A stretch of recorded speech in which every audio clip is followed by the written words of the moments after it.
Our gospel is from the 9th chapter of Matthew, leading into the 10th. Jesus went through all the towns and villages, teaching in the synagogues, preaching good news of the kingdom, healing every disease and sickness.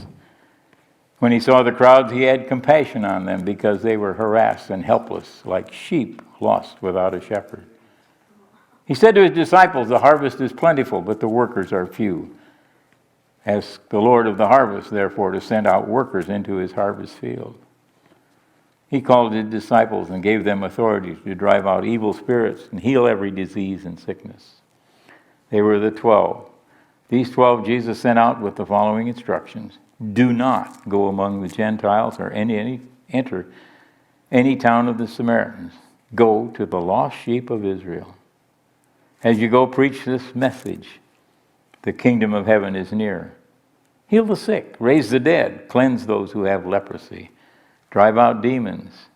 Freely you have received, freely give.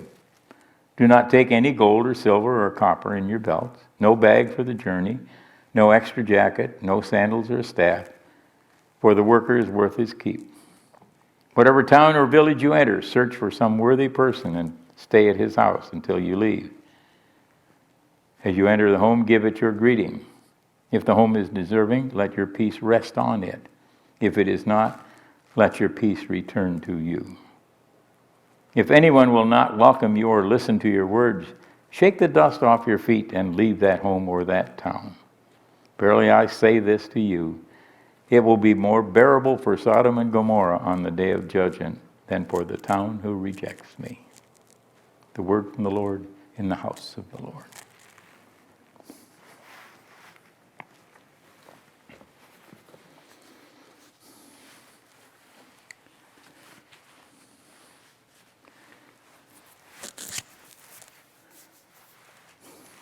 The virtual annual conference was 5.5 hours, I think, something like that, with a break for lunch. We did get to go have lunch. And being crafty, sly, and cheap, I went to the open house at Fairway Estates, new development across the road, because they had lunch. Hey, free lunch is okay. Free lunch is okay.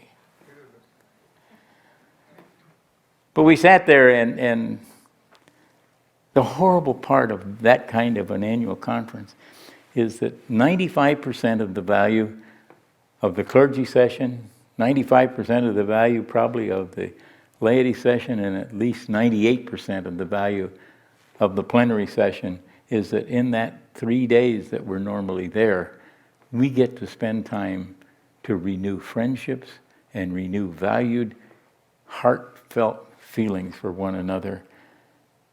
And now it's been a year or more since I've seen most of my clergy colleagues in the conference. And you begin to feel a little isolated. And you know they're off there somewhere. Our river cluster is Havasu here, Bullhead City, Parker, and Kingman. And there are 3 new pastors starting July 1 in our river cluster. So it'll be a learning process again as we draw closer to those who are around us. And I'm reminded that the one thing that this doesn't lead to very well is a feeling of confidence in waiting. For 40 days and 40 nights it rained, and 150 days it took to dry out, and then it was another 7 days, and another 40 days, and another 7 days. You got to have patience to wait for the Lord to be able to develop that which He wants you to be part of. We want to rush into things, and I want next Sunday to be having services here, but it's not going to happen. So don't come rushing down here. Remember, when you do start coming to church, from this moment on, we should all be wearing a mask if we're within 6 feet of another person. It's mandatory. If you want to stay this far apart from everybody, one of the things that we're going to be required to do with our protocol for reopening is that there will be a separate room for those who do not wear masks. As simple as that. If you're going to come to church, you're going to wear a mask. It's mandatory. It's the bishop is unrelenting on that one. But the Word is what we come for. Oh, I just said that the main thing about annual conference and all that stuff is renewing our friendships, renewing our companionships. But that's what part of the Word is. We read in John where it says, in the beginning was the Word, and the Word was with God, and the Word was God. And that's the Word that we can have confidence in. Yeah, it's a real inconvenience to not have the people where you want them to be so that you can have that closeness, that feeling of being one with those around you. And I'll guarantee when you come back to church here, you're going to sit apart from each other for a while. We don't know how long. We have no idea what's going on. But we've seen a resurgence in some of the numbers. We'll see some more now that the casinos have been open for 2 weeks in Vegas and in Laughlin. And so we can't predict what will happen as far as things opening and loosening and so forth. But we can very much predict what will happen in that we can be as close to God in this situation as we can in any situation you might know. The Word is real. The Word is absolute. The Word is what gives us confidence. From the time that Jesus first gave the disciples the order to go into the world and preach safety and love and all of that, He said, do it for the lost of Israel. But between then and the book of Acts, which is where we really see things happening for us Gentiles,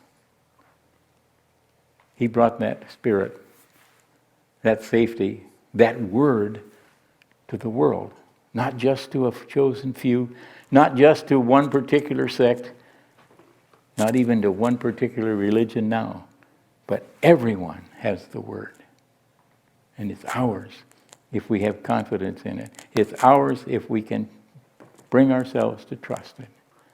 I read the 5th verse of the summons again to remind us that the theology in that hymn is so wonderful, because what it says is that if you'll call me, I'll go. In the beginning, in the first 4 verses, Jesus is saying, if I call you, will you do these things? And those are His requests. And they're things that we ought to look at. And He say, yeah, I'll make the blind see. Not through their eyes, but maybe my eyes. Yeah, I love the phrase, kiss the leper clean. But it's all about, if I call you, will you do these things? And the 5th verse is about saying, yes, I hear you and I'll be there. I hear you and I want to be there. I hear you and I can't. I cannot not be where you would want me to be, Christ. We're messing with stuff. But the real thing that we have to remember is that the Word never changes. We put up with inconveniences. We put up with stuff that people bring to us. But God brings us the Word.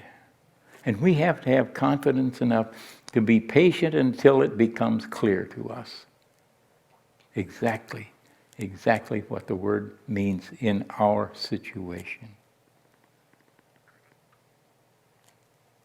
We all have axes to grind, and we all have crosses to bear, and this pandemic thing really emphasizes how alone sometimes we are.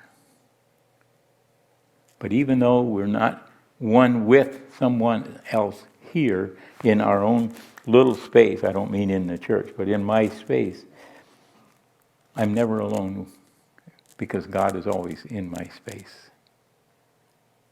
In the terrible thing to admit, the awful thing to admit, is every once in a while I forget He's there. And when He doesn't, make himself known, or when I ignore him just sufficiently, I can really make a mess of a day. Doesn't take long. But it also does not take long to step back and to remember the Word. And the Word is love. The Word is wait. The Word is patience. I mean, they've been in this ark, and it's a mess. I mean, they've had animals in there for a long time. But he still waits another 7 days, and another 7 days, and another. And then God says, now. So if you feel like we're spinning our wheels in the middle of a pandemic, if you feel like we're not making any progress, God says, wait 7 more days, and 7 more. And there will be a dawning. There will be a time when all of it comes to fruition. And he will call your name. Will you go with him? Will you go? Amen.